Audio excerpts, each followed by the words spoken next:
Quite frankly, you have reached Quite Frankly. And my name is Bo. And my name is Brett. Quite frankly. Quite frankly, we are extremely excited to be spending time with you, albeit virtually, but albeit together. Well, I thought this was going to be a great idea, honestly. And it's going to be a great idea once we figure out what we're going to talk about. And I think that's the whole purpose of this test podcast, right? Correct. Quite frankly, we're going to figure out what we're going to say during Quite Frankly. That's but right. We're going to do it on the podcast. Getting a bit British on the site. Hello, Governor. Have you heard of the Quite Frankly podcast?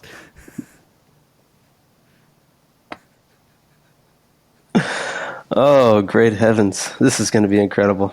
All right. Well, I think one of the big components of our podcast has to be our daily lives, but also, what sort of entertainment are we taking in? Because that's a huge part of everyone's lives, and I know everyone's very excited to listen to what me and you are consuming. I've actually been reached out to by somewhere between... Now I'm trying to rack the numbers in my head. Excuse me for a moment while I count. It's a big number. I would say 15 to 23 people have reached out and said, "What are you doing today?" Or, "What is something in your life that you are enjoying?" And that's all happened within the past 20 years or so. So I think this is going to be a great time and moment to share with those people. And if you're listening, with you, because Brett and I, quite frankly, we care for you deeply. We do. And I would say, to kind of piggyback on what you said, I've also been accosted by several people, and they say, "Brett, what the heck are you doing? What's going on in your life?" And I say, "Look, maybe I'll just start a podcast." And, lo and behold, I'm sitting on my couch. Bo sends me a link to start a podcast. So, here we are. This is incredible. I piggyback your piggyback, or I second your piggyback, and I'm going to hop on the back of your piggy and say, I'm excited, man. And you may be asking, where or what have I been enjoying entertainment-wise the past week? Now, are we talking virtual, as in, or not virtual, my apologies, digital entertainment or physical entertainment? Well, I would think that would be strictly up to you, right? I watch a lot of TV when I'm home with my wife and my child. I don't know what sort of entertainment you have, maybe pickleballs, things like that. I haven't played, well, perhaps I have played pickleball within the last week. Actually, you and I played pickleball, but I can't remember if that was within the last week or not. I don't believe it was. Well, I rescind that answer. Here's what I've done in the past week that's been entertaining. I've been watching a lot of Suits. Now, if you don't know Suits, it's about a show. Well, it is a show about lawyers. Specifically, good or bad, or somewhere in the between, lawyers. Now, what I will say, and I do not want to spoil, although it has been done with for, I don't know, the better part of 6 years, it's a great show. You're going to be conflicted when you watch it. am I supposed to like this person? Or am I supposed to not like this person? Anyway, I would recommend. Not that you've asked, well, actually, you have. I've started a new show. It's called The Summer I Turned Pretty. Okay. And I kind of personally resonate with that because I myself have turned quite pretty this summer. You think this You see, summer? I'm on a. What is it? You think this summer is the summer you turned pretty? I do. I mean, how old are you now? I am 23. Okay. And it took you 23 years to turn pretty? Is that what you're saying? Late bloomer.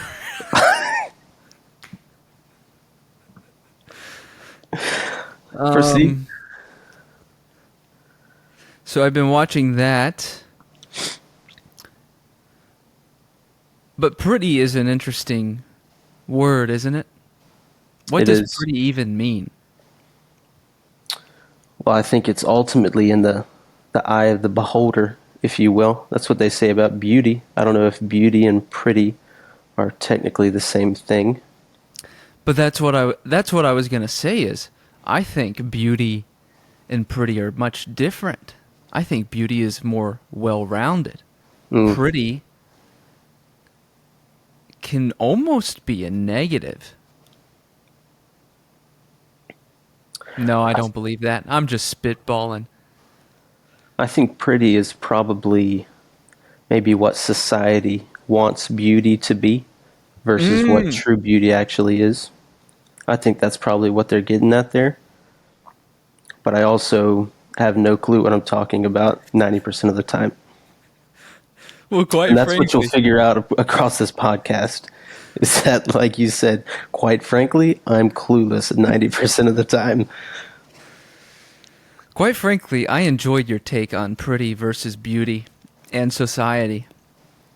And it's bringing up a whole host of ideas in my head of things I'm wrestling with, just on a unity standpoint, but we'll get to that later. I want you to tell me what you've done for entertainment this week. What have I done? I'll tell you what, your mother came and spent a couple nights at my house. And look, for a lot of guys that would be a slam dunk, but for me it's a good time because I'm married to your sister. Boom roasted. I love my mother, my sister, and I love my mother's son-in-law. Well, I appreciate that. I'm getting a visitor. Should we invite him to say hello? Oh my goodness. Is it someone you love that's also in your family? It's someone I love who's also in my family. Is it Luke? This visitor looks a little sweaty. Oh.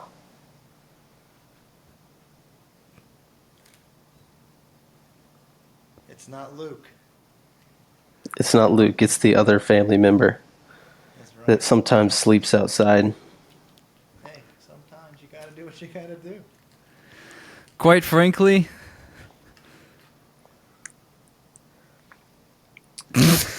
You know, Jackson, I think one day we'll have to have you on this here podcast once we take off and get like a bunch of followers and subscribers. We'll have you on. But I think you're too much of a liability to bring on early in the show.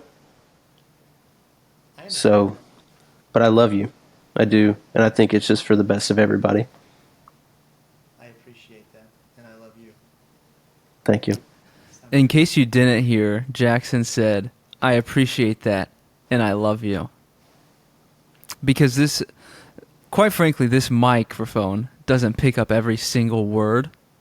So, Jackson, my brother, who lives with me, I live with him, we live with one another. He walked in to our apartment during this podcast and made a guest appearance.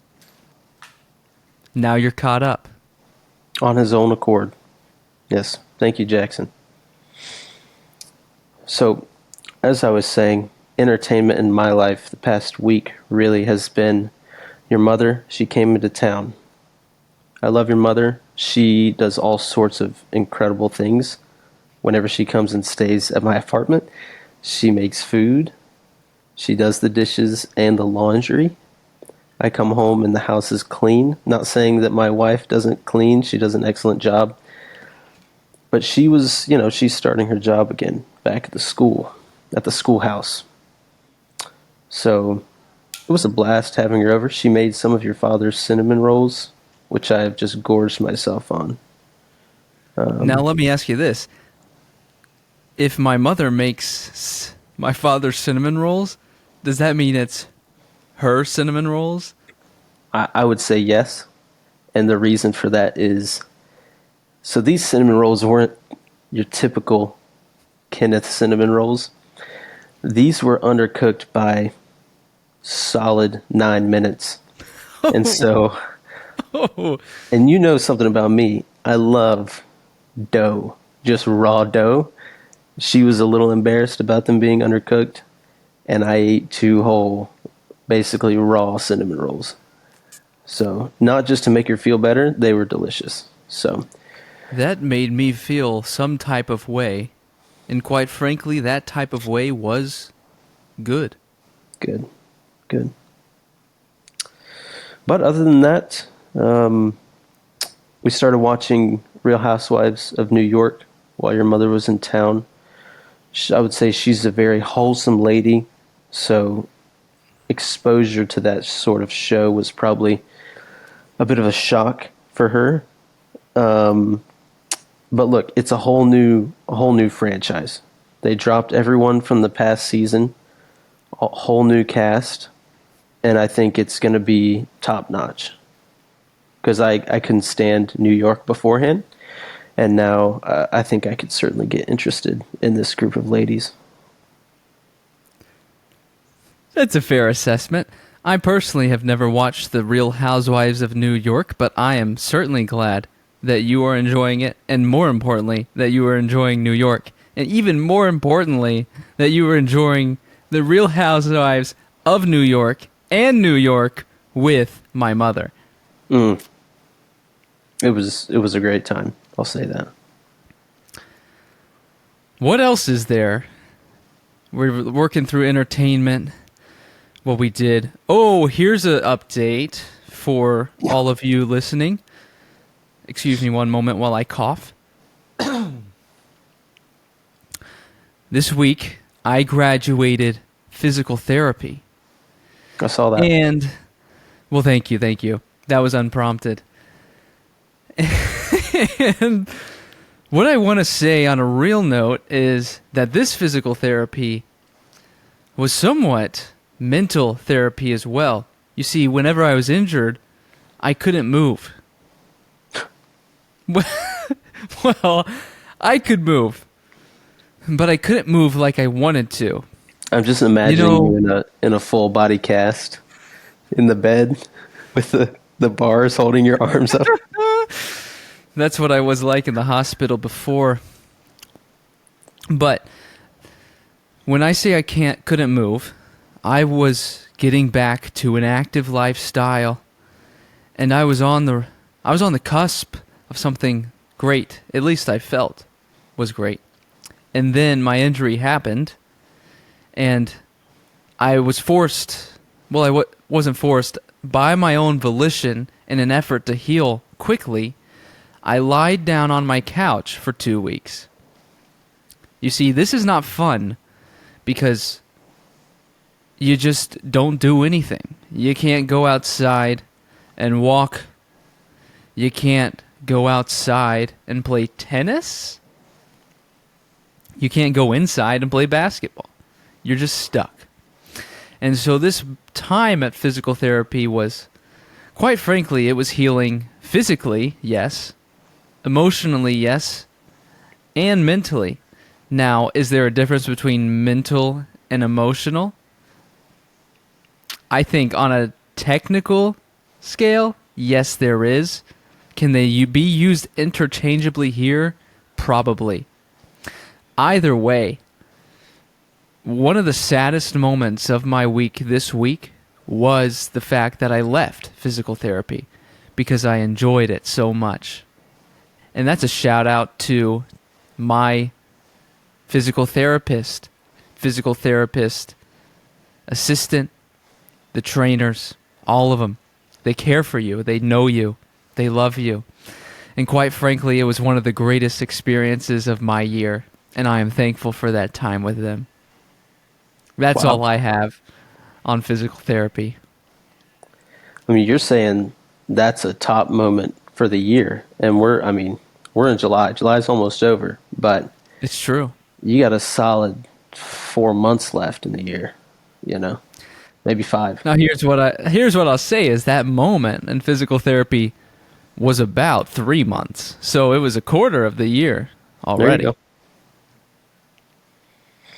Well, I think we all love a comeback story, and that's you in a nutshell. I mean, you go from laying in a hospital bed in a full body cast to 3 months later graduating physical therapy with two, I saw the picture, they're attractive guys, two great physical therapists.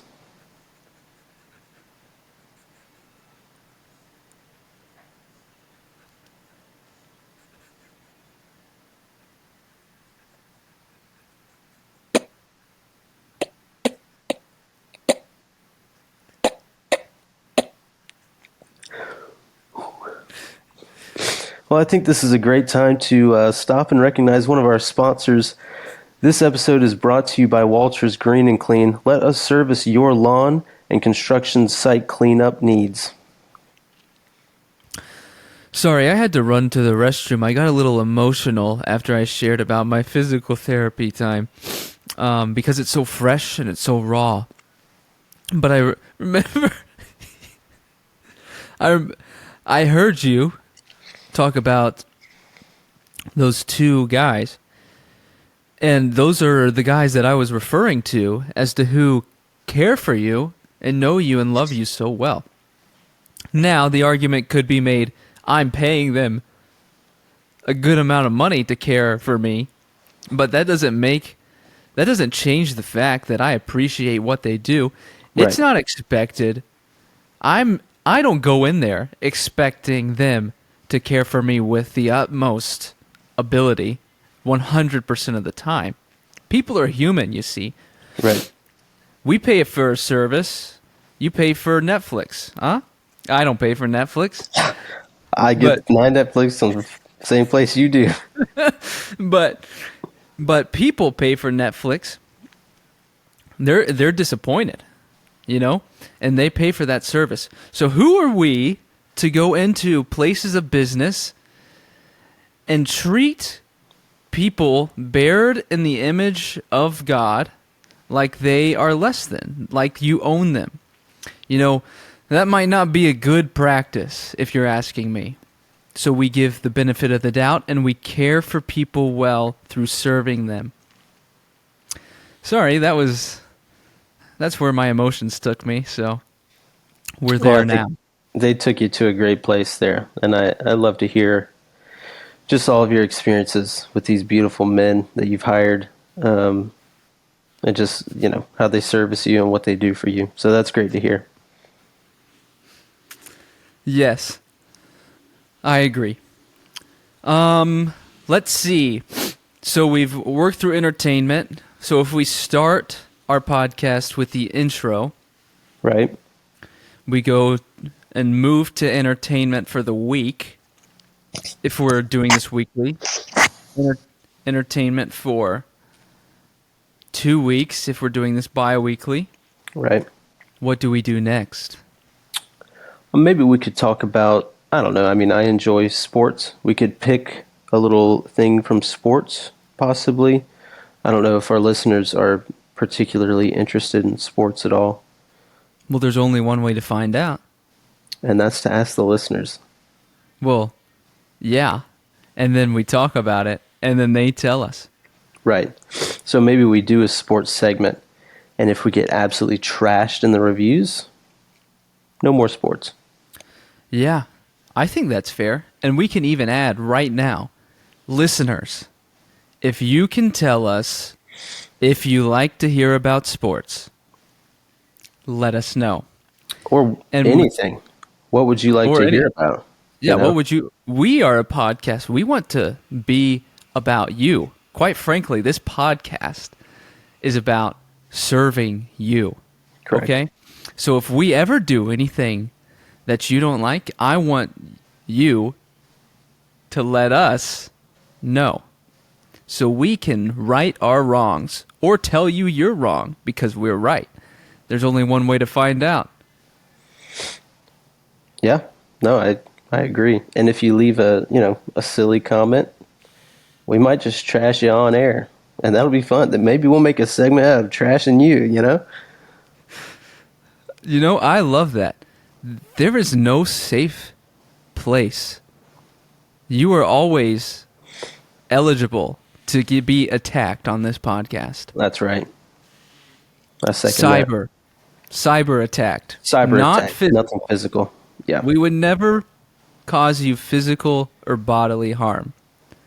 What we will do is be a little silly every now and then. That's right. Yeah, and by silly you mean maybe a little note in the mail, you know? I'm standing behind you. Watch your back. You know? Turn around. Yeah. Turn around. That's right. What kind of sports news are you seeing these days? Well, I think today, maybe yesterday, it was yesterday, my baseball team, the Los Angeles Angels, formerly known as the Anaheim Angels. Do you see, own we- this team? No, I don't. Oh. I'm just a fan. Sorry. But you're one of those people, is what I've come to find. I'm not allowed to say we or our team. I've never been to California before. So there's that. Anyways, Irrelevant. the Angels have this. I'm struggling words to find him. He's a freak, for lack of better terms. He's Japanese and he's massive, and you don't get that a lot. I mean, this isn't anything against the Japanese. I love the Japanese, but they don't put out a whole bunch of 6'5" dudes. This man's name is Shohei Ohtani, and he throws, I believe, a complete game shutout in a doubleheader against the Tigers in the first game. Second game, he is the designated hitter, hits 2 bombs. I mean, this man, he's the most unique and probably the best baseball player that's currently in the league. That's pretty impressive. And as our friend and mentor Owen Wilson once said, wow. Wow. I tell you. And there was a big stink or fuss about, is he going to be traded or is he not going to be traded to another team before the MLB's Major League Baseball trade deadline. Do you mind updating us as to whether or not he was or will not be traded? So he will not be traded. I think the Angels management has come out and said, hey, we're going to hold on to him. We're not taking any offers. We're going to push all of our chips to the center of the table and make a playoff push, which personally I love it. It's pretty ballsy. But, at the end of the season, he's a free agent, so we'll see where it takes him. But I think if we make a good run in the playoffs, it's certainly an incentive to stay in Los Angeles. And I saw that there was a shortstop named Jackson Holliday that is supposed to be very talented, MLB's #1 prospect on the Los Angeles Angels as well. That's right. Look, they've got a high ceiling. They've got 2 of the best players in baseball with Ohtani and Trout. A couple guys in the farm system that show a lot of potential, but there's a saying and a bit of a meme going around, and it's they have the best players but the worst management, and they never do anything with it.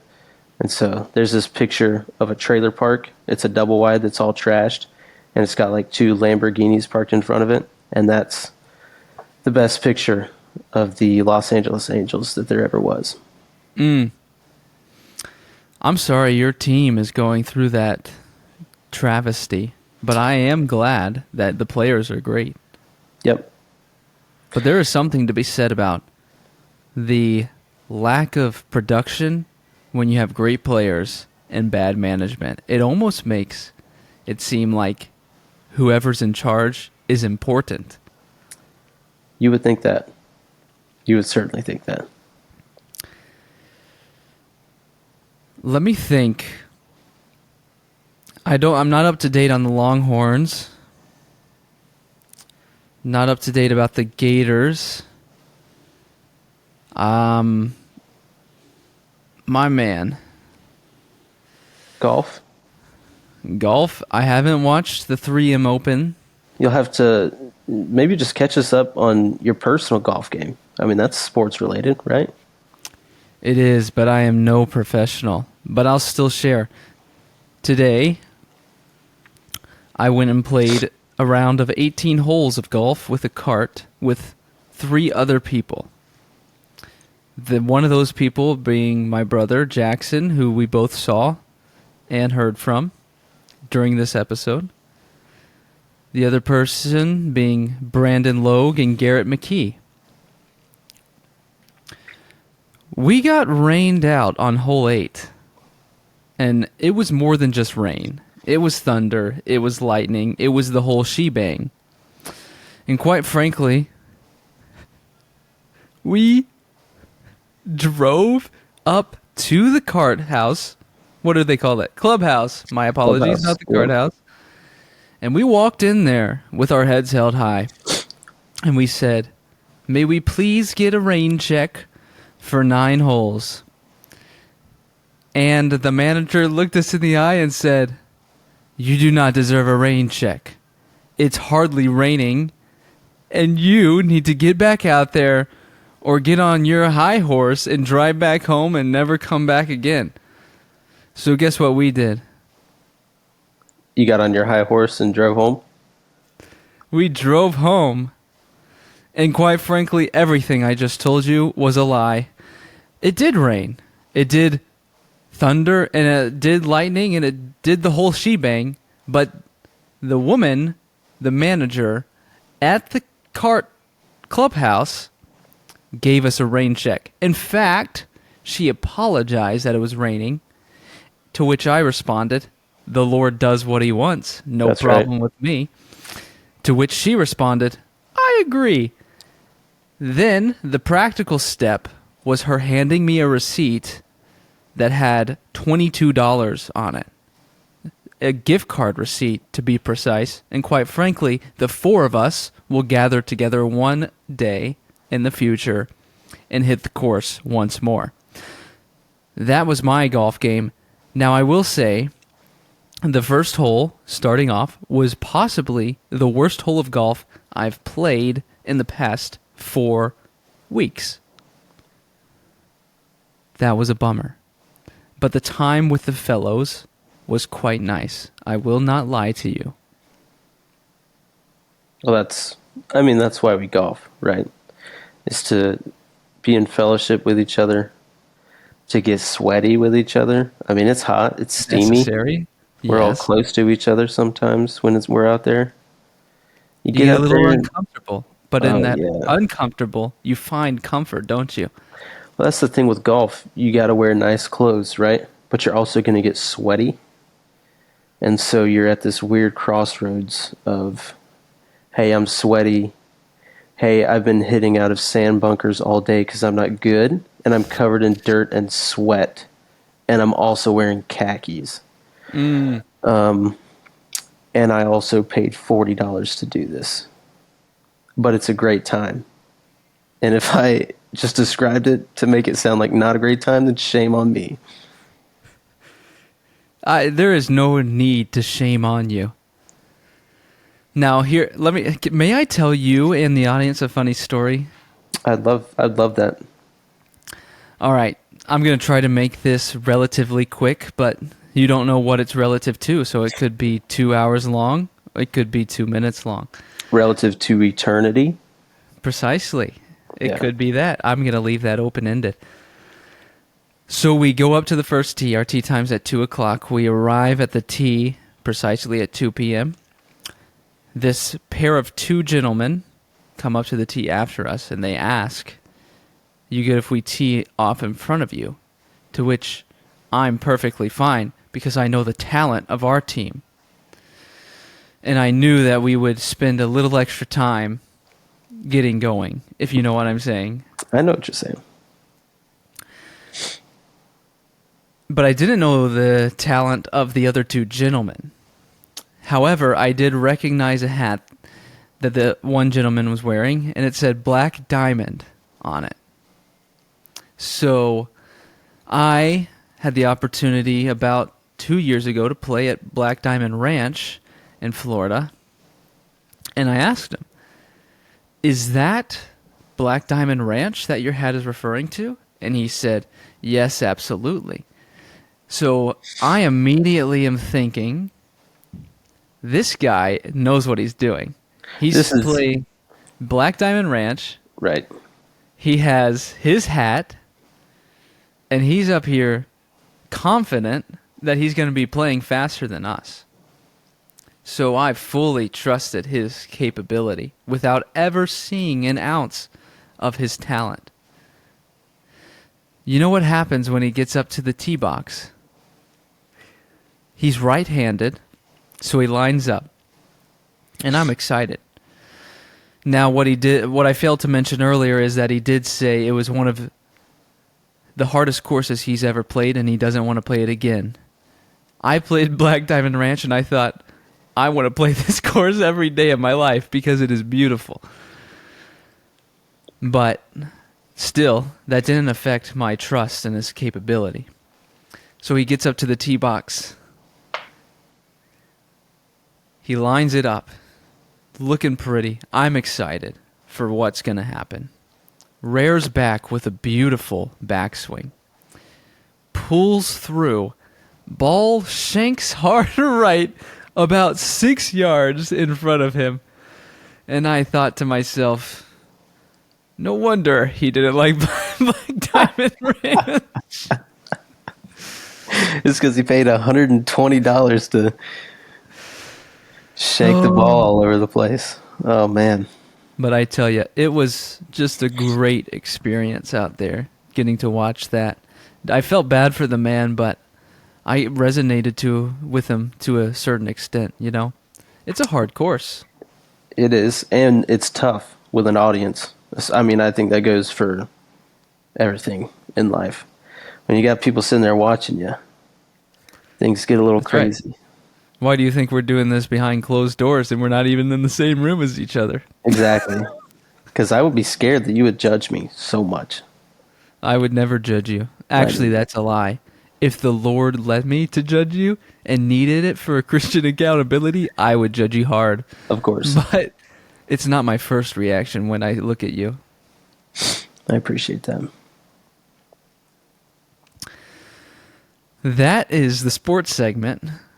Unless we're rocking at 35 minutes, brother. This is a glorious episode. This has been. As we make more, it'll just flow so much better. Oh, yeah. Well, this episode is all about finding out what we want to talk about. Right. Let's see. And we've already opened it up to listeners. That's important because an owner, us, of this podcast, not willing to listen to their faithful or non-faithful customers, the people listening to this podcast, whether it be every podcast, every minute, or even 3 seconds, we would be bad people. We would be bad stewards of your time.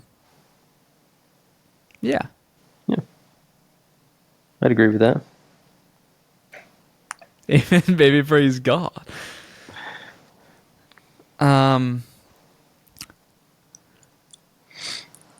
What else is going on? I will say,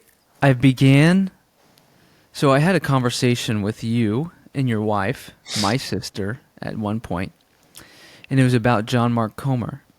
And the topic of John Mark Comer came up, and I immediately thought, I'm not interested. Because a lot of the people I'm around were John Mark Comer fans. And when a lot of people are fans, I tend to not want to be one because I want to be set apart. Of course. Sometimes to a fault, and in this case to a fault because I did begin listening to John Mark Comer on my walks. And quite frankly, I've been enjoying it. So if you're looking for a podcast to listen to, other than, quite frankly, I was about of to say, course, don't listen to this podcast. You're going to hate this podcast. Go listen to John Mark Comer. John Mark Comer, I've enjoyed it. Not a perfect guy by any means. Who is? You know what I'm saying? So don't go into it with the expectation of this is going to be a perfect podcast, because there is none. Now, I will say we're pretty close to perfect, but even Brett and I fail to hit that mark. We're dang close, though. We've almost perfected the craft of being perfect. Or, on the other side, we have perfected the craft of being almost perfect. Almost. Yep. So what if these John Mark Comer, these podcasts, I've never read any of his books or listened to any of his podcasts. I know my wife is a big fan of his. I read a lot of nonfiction biographies and stuff. So I'm not much into the, I don't know if I'd classify him as self-help. Maybe that's maybe you take that as a dig since you're listening to his podcast, but No. Let me stop you right there. Me, not a self-help guy. If anything, I need to help myself less. Okay? Here's what I'm but just listening to his sermons. So there's been a series of the Gospel of Matthew that he went through in 2017 that I'm listening to right now. So I'm like 5 years behind the times, but what's new,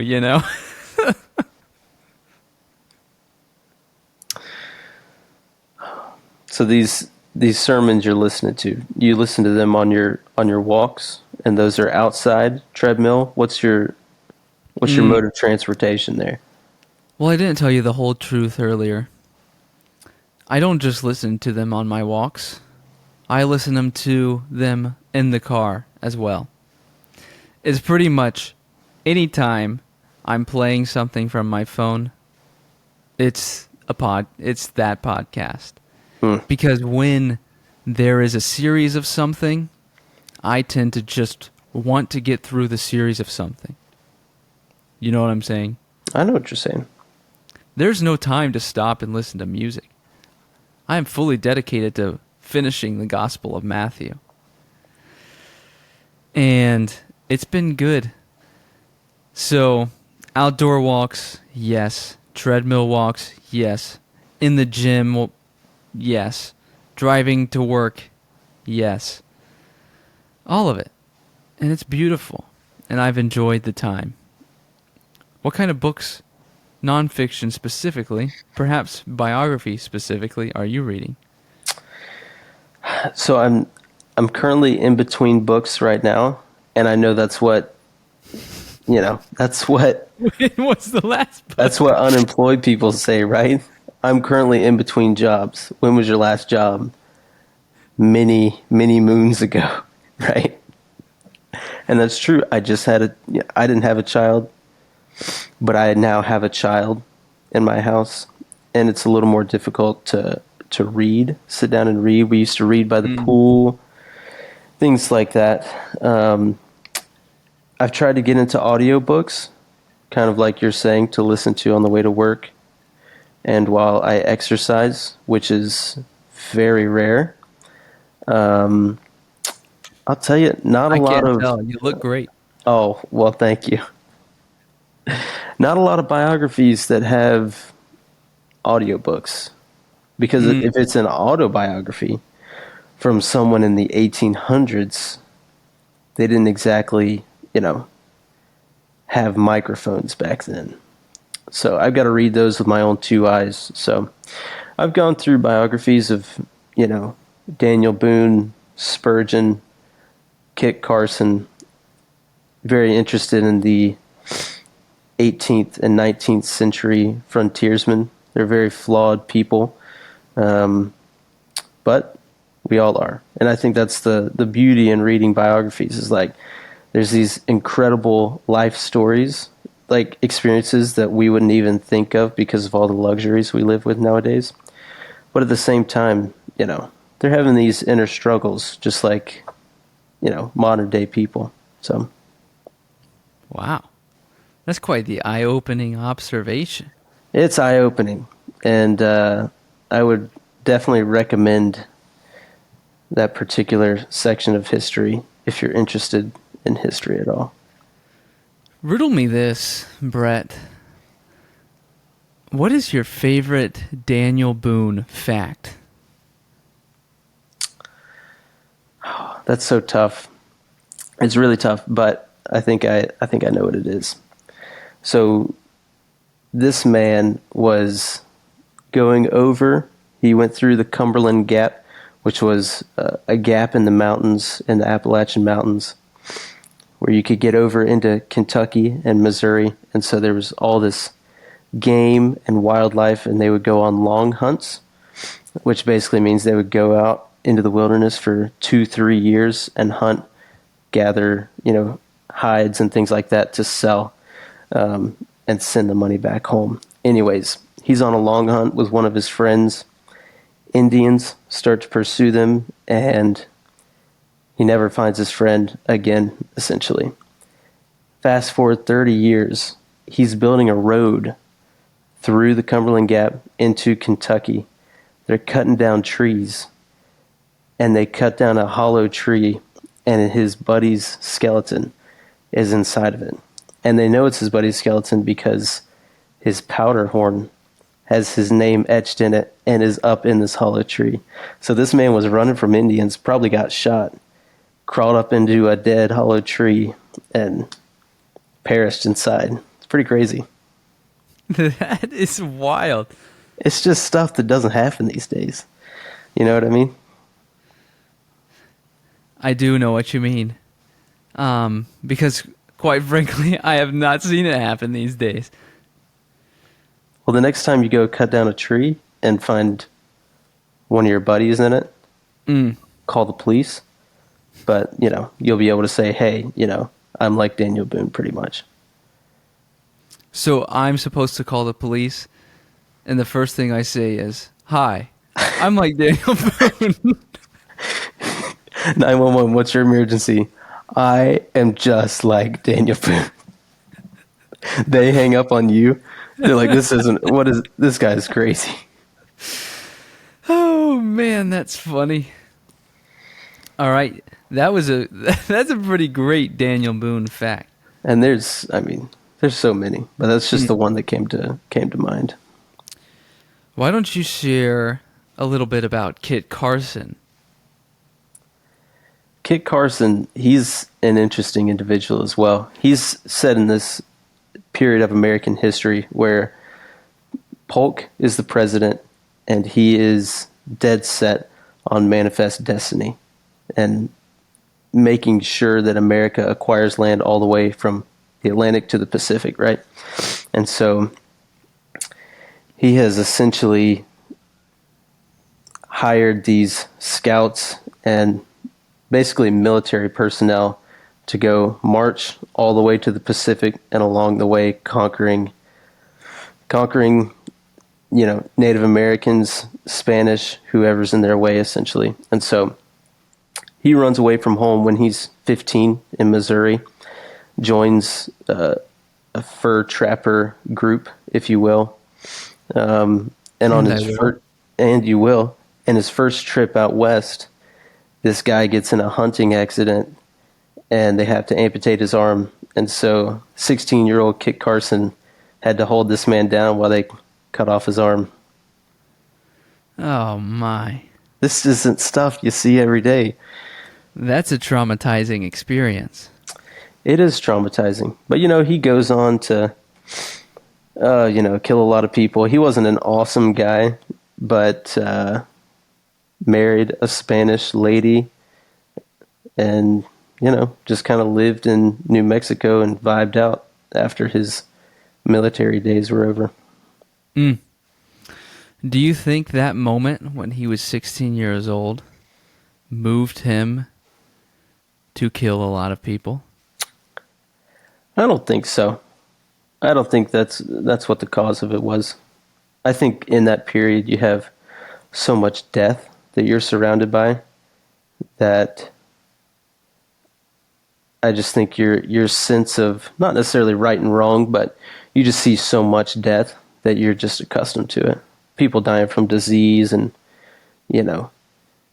Indians killing whites, whites killing Indians, taking scalps, everything like that. It was a gruesome world, especially where he was on the Santa Fe Trail. So I think that was more so what it was. I understand. It was a gruesome world, and still is. And you spoke of Kit Carson and presidencies and stuff like that. And one of the important things to both of us is unity, isn't it? It is. It is. And we want to create a nation and a world where life can flourish. Because we believe that is the moment where people recognize the glory and the power of God. And so, your speaking of presidency reminded me of what we had to circle back to from the beginning of the episode, and that was the Unity Party. And the Unity Party's mission is just that, to create a nation and a world where life can flourish. And so, what do you work for the Unity Party to an extent? Do you mind sharing a little bit about what you do? Yeah, for sure. So I'm the Secretary of the Interior, which basically sits over all of the national parks, Department of Natural Resources, Bureau of Land Management, things like that. And so essentially, we deal with endangered species, things like that. Should the grizzly bear be taken off the endangered species list? Should we, open up hunts regulated, obviously, on the grizzly bear? I'm singling out the grizzly, but there's all sorts of issues like that, right? And so what it really boils down to is we've got to get everybody sitting down at the table and come up with a plan that we could all agree on. And so that's just not something you see in American politics these days, but I think it's something that we can pull off because we're genuine people and we're empowered by Christ. So why not? Why not? That is actually a great question. A question that many people don't ask themselves. Because we become, like you said, so polarized. And we think we have to because of blank. We have to because this is what Republicans believe. We have to because this is what Democrats believe. But we're here to tell you, not you, Brett, but Brett and I are here to tell you, the listeners, that it doesn't have to be like that. Ask the question, why not? So I think you put that beautifully, and I think your research with Daniel Boone, Kit Carson, is helping you with Secretary of the Interior, specifically on the grizzly situation. Oh, I would agree. I think we're living in a time where, conservation is butting heads with development, and that's something that we've struggled with since, Europeans came to North America, right? Like, we love this beautiful natural world, but at the same time, we've got to keep progressing as a society. And so there's a fine line to balance there. Absolutely. You got to ask the question, how do we keep the beauty of nature while also protecting the people of nature? Right. And it's not a question you answer in one night. It's like you said, you get everybody around the table. You got to represent every part. We're not leaving out a single person that feels underrepresented. We want to represent every piece of land, every owner, every people, every tribe, every nation. America.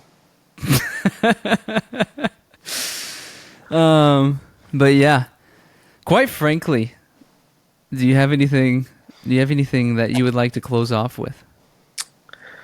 No, I don't think so. I'm excited for this little podcast to get started up. Podcast? I'm excited to hear the reviews.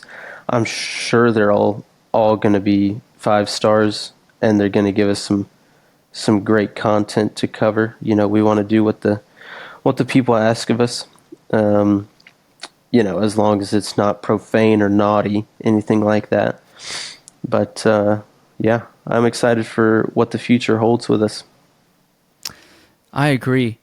And while we were podcasting, I got a message from one of those 15 to 23 people who have asked what I've been doing. And now I get to tell them, Brett Walters and myself have created a podcast just for you called Quite Frankly. And quite frankly, this moment in time has been just remarkable. And it's not just been remarkable, it's actually been more than remarkable. We've laughed, we've cried. Well, I've cried. I don't know if you cried. I cried a little. He cried a little. We have discussed important topics. We have not discussed unimportant topics because we believe every conversation is important. We can gather some sort of edifying experience and knowledge from it. And quite frankly, we are under an hour. So now the people listening to this podcast have no excuse not to listen to it because it's scientifically proven that everyone has an hour of free time in their day. You heard it Backed here, by folks. data. Well, if you have nothing left, I'm all out of words. and I'm getting close to all out of words, we're going to go out the same way we started, and that was not knowing how to go out or That's start. right. So we're just going to end and say, quite frankly, we're glad you're here.